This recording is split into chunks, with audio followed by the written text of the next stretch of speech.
my name's Stuart Hall and today I'd like to talk about Ospreys. Not all of them, just one in particular. If you'd asked me last July, did I have any photographs of Ospreys, the answer would be no. If you'd asked, did I think I was likely to get any in the near future, again the answer would be no.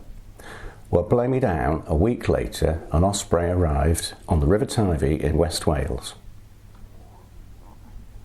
Now that's not unusual in itself. They've been spotted before and they usually stay between 7 and 10 days, but this one stayed 7 weeks. So she spent that time learning how to hunt and catch fish, and I spent that time learning how to photograph ospreys. So what's my preferred kit? Well, I am currently using the amazing Olympus OMD EM1X with the 300 f4 telephoto, which is equivalent to 600 f4 in 35mm terms. And in addition to that, if the light is good, then I use the 1.4 times converter and the 2 times converter.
Now, I'm used to photographing smaller birds, such as kingfishers, so my shutter speeds are around about 2,500 seconds of a second. But with the Osprey, I quickly learned that you don't need that. It's a big bird, it moves a bit slower. 1,000 was plenty.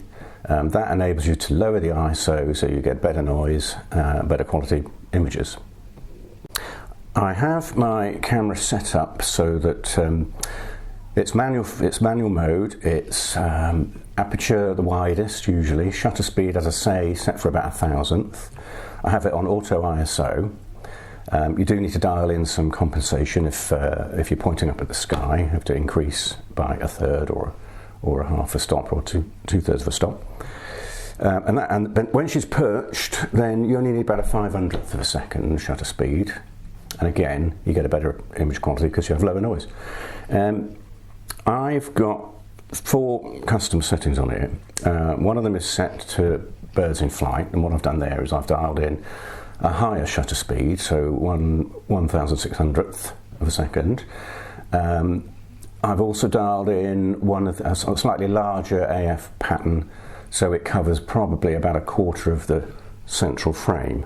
And what I've done is I've assigned that to one of the function buttons. So I might be there photographing her perched and still, but if she then takes off, all I've got to do is press the function button and all the settings change for birds in flight.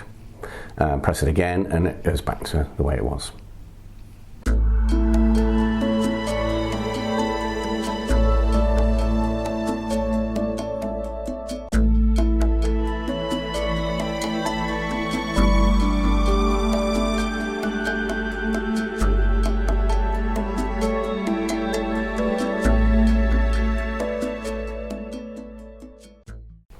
She learned quite quickly how annoying crows can be.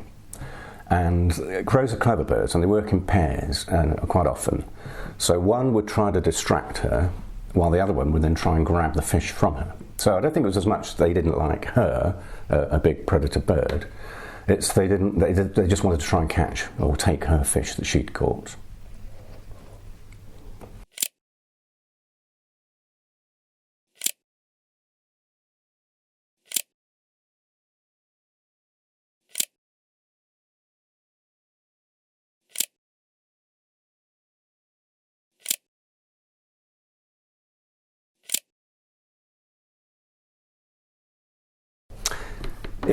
It became apparent quite quickly which side of the stream, the river, was her preferred side. Luckily, that was the side that was lit by the sun, so the sun was behind me, so it was a good day, had terrific lighting.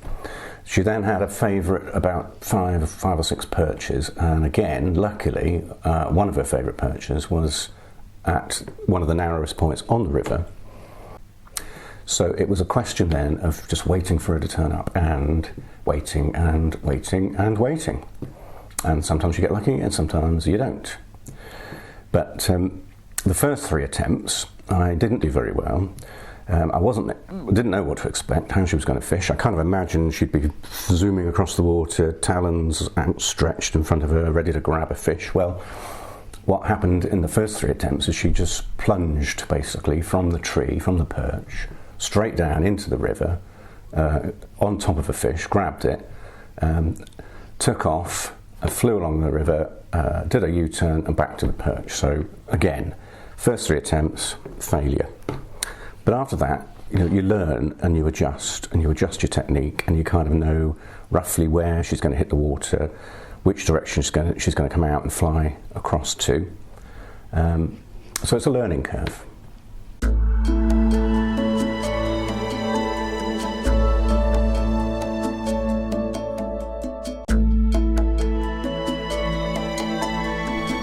I've enjoyed putting this video together and sharing this moment with you. You never know what's around the corner. It might be a bass, it might be an osprey. If you've enjoyed it, please hit subscribe, and I look forward to putting together some more videos in the near future. Thank you.